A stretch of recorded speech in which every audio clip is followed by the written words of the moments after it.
와우. 네, 최경영의 최강시사 미소토론 시간입니다. 정미경 전 국민의힘 최고위원 그리고 이소영 더불어민주당 의원 자리하셨습니다. 안녕하세요. 안녕하세요. 반갑습니다. 예, 안녕하십니까. 반갑습니다. 오늘 또 그 2022년 마지막 시간이고 미소토론이 오늘로 끝나서 참 두 분 수고 많으셨습니다. 네, 감사합니다. 예, 감사드리고요. 새해 복도 많이 받으시고 네, 잘 되시길 빕니다. 두 분 다. 네, 예. 고맙습니다. 예. 북한 무인기 이야기부터 해야 될 것 같은데요. 그 지금 국방부 군 대응, 그다음에 장관 보고 시점 여러 가지가 좀 쟁점이 있는데 어떻게 생각하시는지 더불어민주당 이야기부터 들어볼까요? 이소영 의원님. 예. 일단은 서울까지 무인기가 이제 내려왔다고 하는 거는 국민들 입장에서는 굉장히 깜짝 놀랄 그렇죠. 뉴스고 두려운 일이죠. 예. 사실 이번에 처음 무인기가 내려온 거는 아니지만요.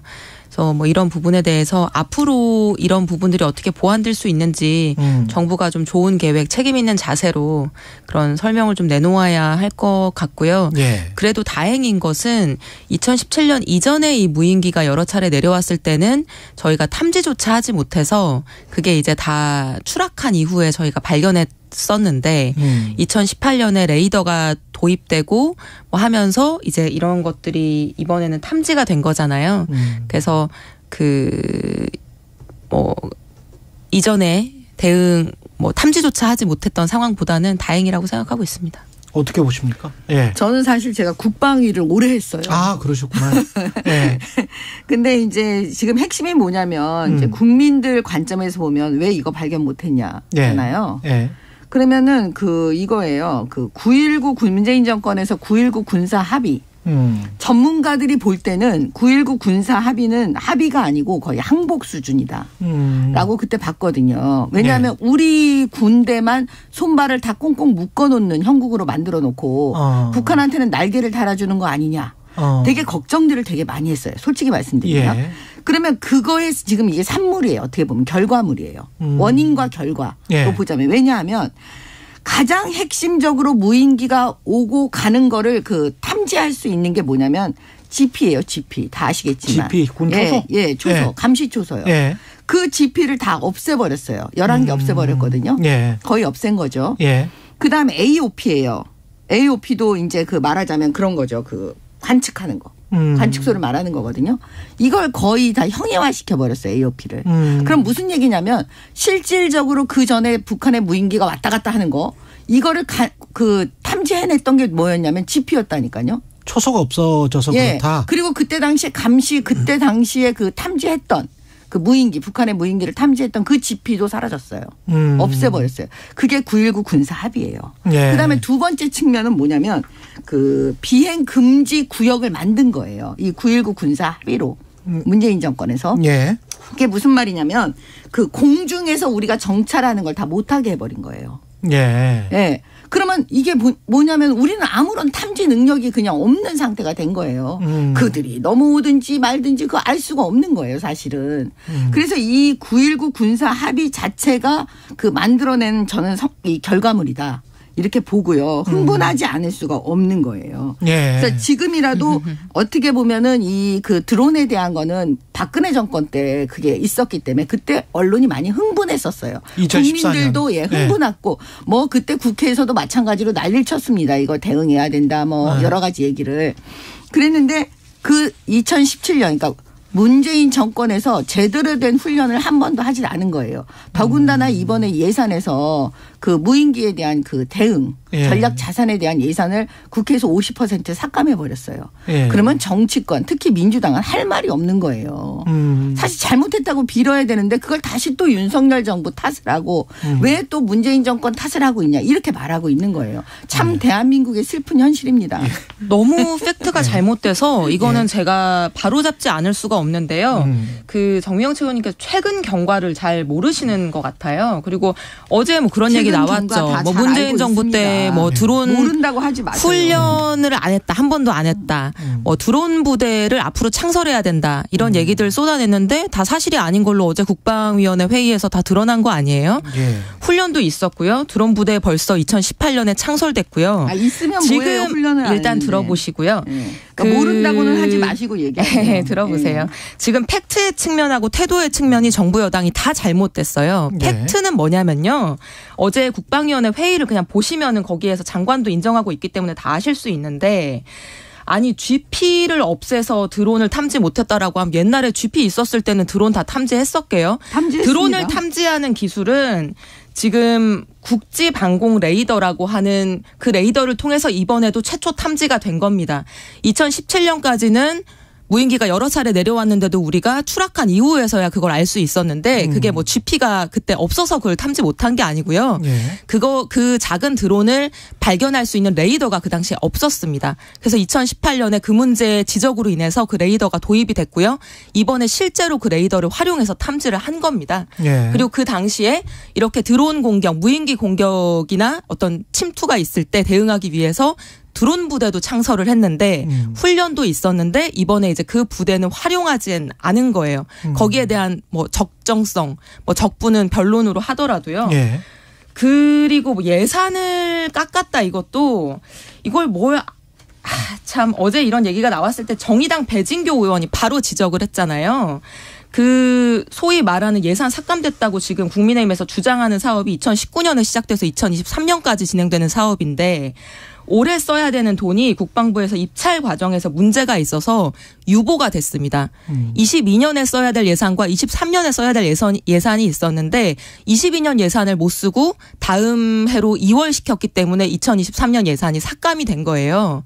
그럼 이거를 뭐 드론 대응하지 말자고 국방위가 삭감한 것도 아니고 여야가 합의하고 논의해서 뭐 입찰 과정의 문제 때문에 삭감된 거를 가지고 뭐 또 문재인 정부 탓이다 이렇게 하는 건 맞지 않는 거죠. 팩트에도 맞지 않을 뿐만 아니라 예. 이게 태도에도 맞지 않습니다. 예. 그러니까 윤석열 정부 시작되고 나서 뭐 2개월도 안 돼서 우주선 누리호 발사했죠. 그때 얼마나 뭐 홍보를 했습니까? 방산 수출 성공 그 뭐 시작한 지 얼마 되지도 않았죠. 그런 거 할 때 전 정부 덕이라고는 말 안 하잖아요. 근데 지금은 뭐 윤석열 대통령 지지율 떨어질 때마다 그것도 다 문재인 정부 탓을 하고 있는데 지금 이 무인기 대응 자체가 이번에 부실했던 문제가 꼭 어느 정부 탓이다, 누구 대통령 탓이다 이렇게 얘기하려고 하는 것이 아니고요. 근데 다만 그 이후의 대응이나 자세, 태도, 설명은 문제가 될 수 있는 겁니다. 오히려 잠깐만요. 요거 하나는 정미원 최고위원한테 좀 계속 지금 태도 이야기를 하시는데 그 NSC 안연 거하고 대통령실에서 그리고 아까 들어보니까 그날 저녁에 그 시도지사 협의하면서 반주까지 하셨다고 그러는데 대통령이 NSC는 문재인 정권에서 제일 잘한 게 NSC죠. 맨날 NSC만 열었죠. 맨날 NSC만 열었다. 제 기억엔 네. 그래요. 네. 그러니까 마치 그 쇼하는 거 보여주게 하는 건 너무 잘했어요. 네. 근데 뭐냐면 NSC 무슨 토론하는 게 중요한 게 아니잖아요. 네. 지금 이런 비상사태면 그다음에 비례성의 원칙으로 맞대응을 과연 어떻게 할 것이냐가 되게 중요한 거예요. 그건 좀 이따가 아니 그러니까 제 얘기는 뭐냐면 그 NSC하고 관련됐기 때문에 얘기하는 거예요. NSC를 이게 필수적으로 반드시 열어야 된다. 누가 그런 말을 해요. 지금 전쟁 중에 예를 들면 이게 전쟁 중일 거라면 어떻게 할 거예요. 제가 볼 때는 핵심적인 분들이 핵심적으로 어떻게 맞대응을 할 거냐. 매뉴얼도 다 있습니다. 네. 그러면 결과적으로 우리 무인기를 지금 북한에 침투시켰잖아요. 그거를 갖다가 무슨 순식간에 이루어지는 건데 NSC 열어서 토론해서 그걸 하고 그건 저는 안 맞다고 생각하고 이번에 우리는 그 대통령께서 무인기를 북한에 침투시켰잖아요. 이거는 맞대응의 비례성의 원칙에 맞는 거예요.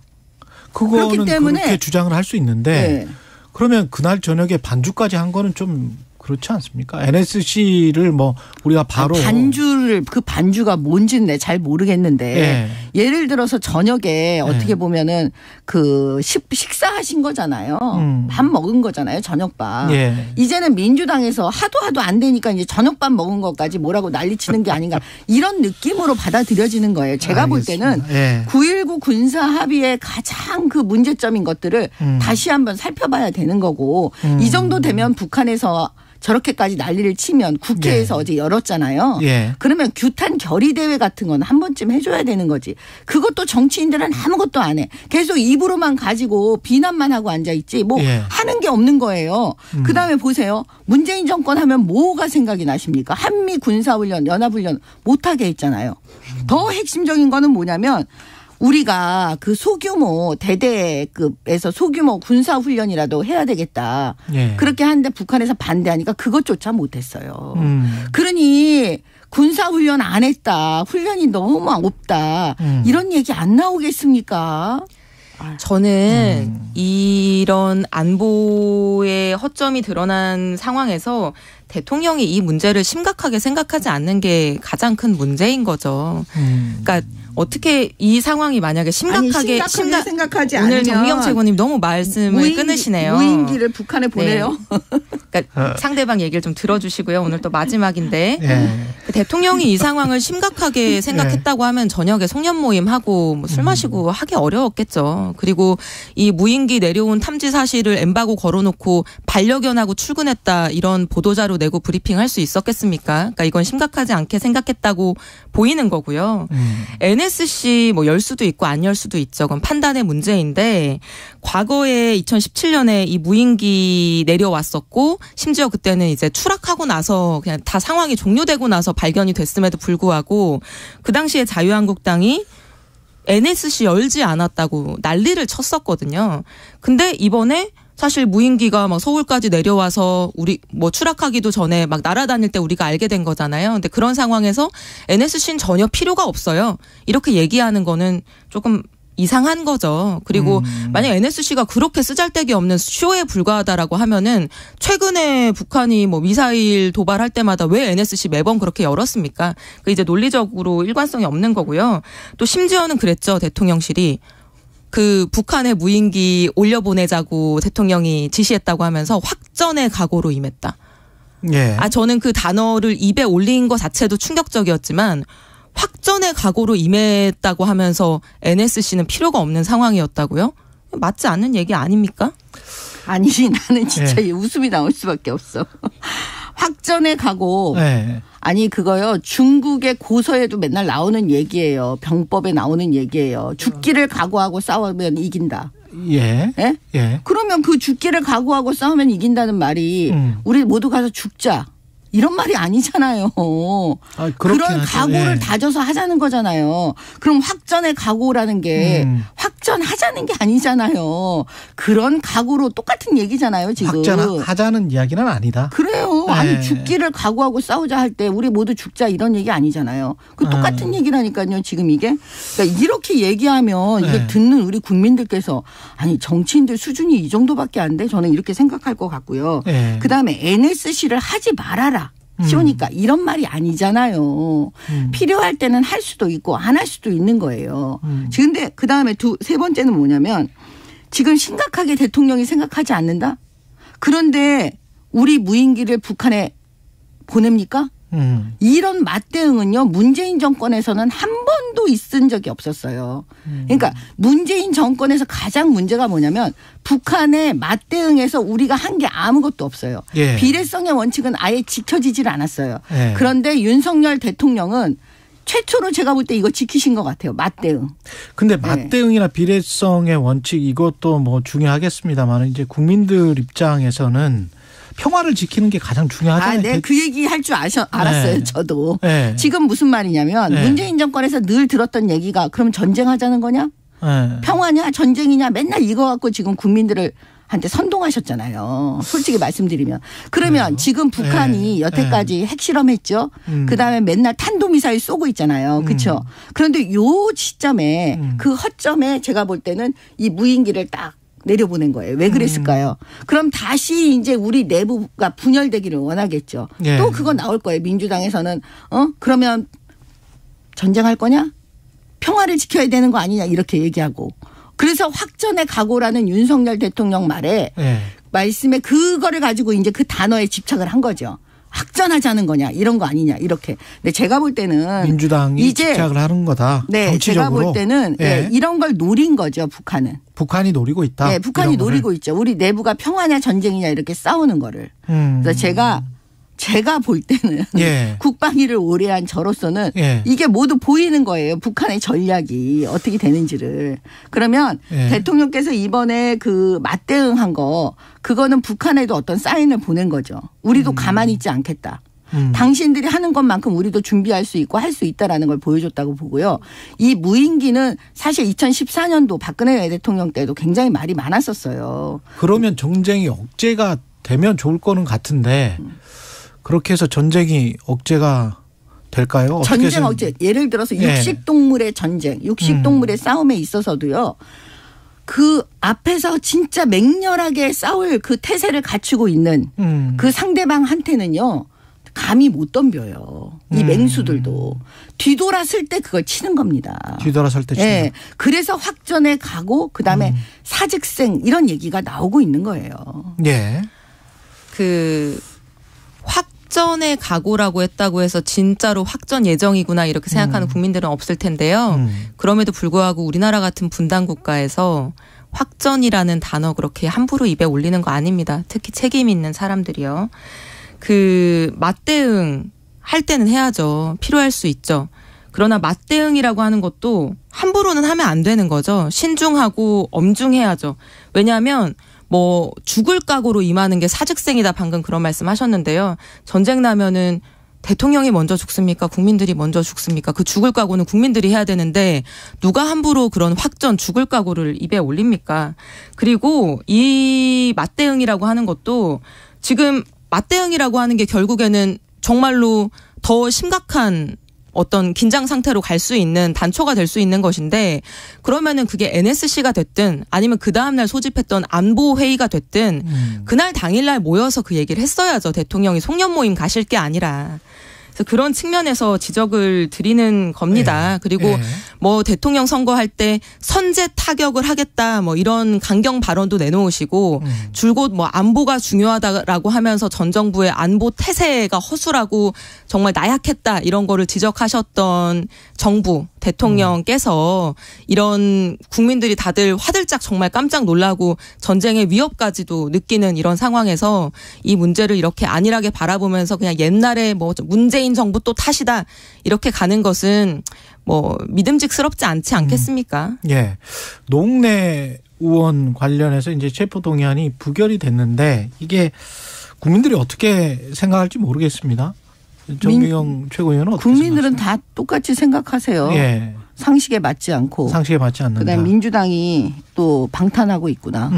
이렇게 생각하는 거죠. 왜냐하면 이 뇌물죄라는 건 어떻게 보면 파렴치한 범죄거든요.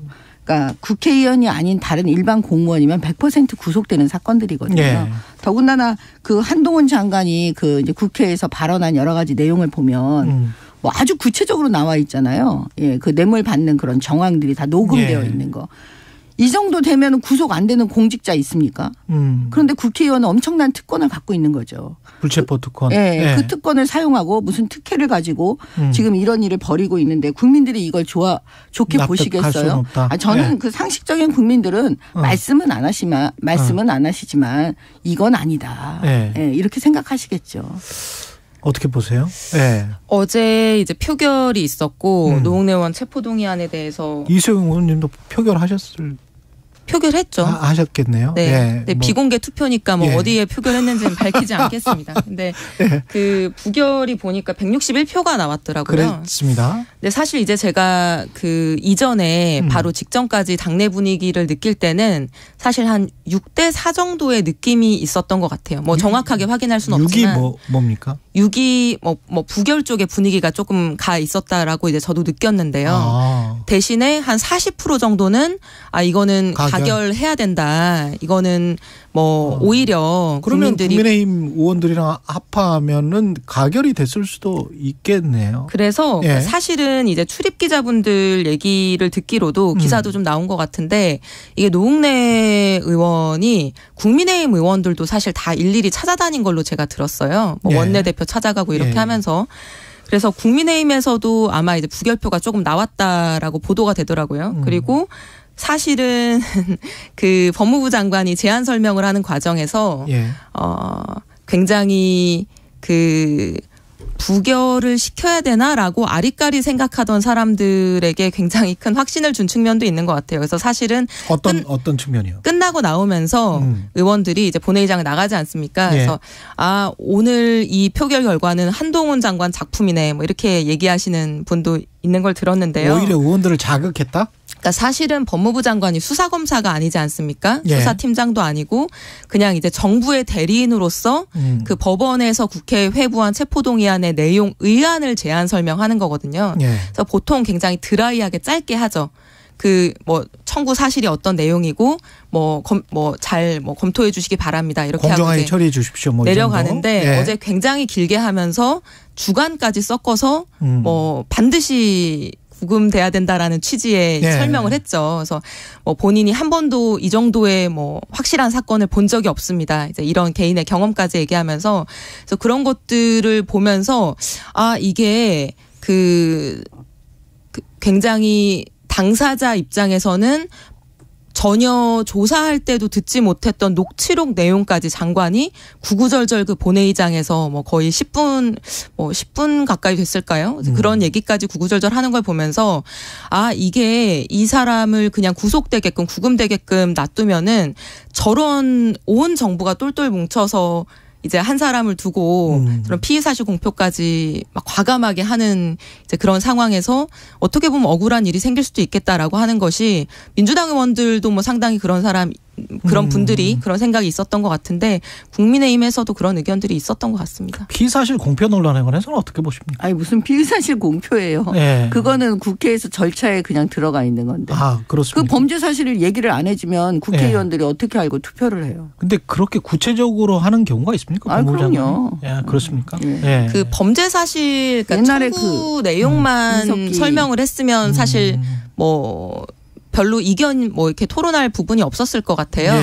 근데 당사자를 소환해서 조사할 때도 제시되지 않았던 내용이고 영장 청구서에도 적혀 있지 않은 녹취록 내용까지 장관이 나와서 어떻게 보면 아무도 그 내용을 크로스 체크할 수 없는 그런 설명까지 한다라고 하는 거는 좀 과한 측면이 있는 거죠. 그리고 정치인들 말을 다 이제 국민들께서 안 믿으실 거예요. 왜냐하면 검사 앞에 가서 무슨 얘기를 했는지 사실 그거를 뭐 우리는 알 수가 없잖아요. 검사들만 알겠죠. 그러면 그 내용을 그대로 와서 밖에서 솔직하게 말한다고 보장이 안 되기 때문에 예를 들어서 김의겸 의원 보세요.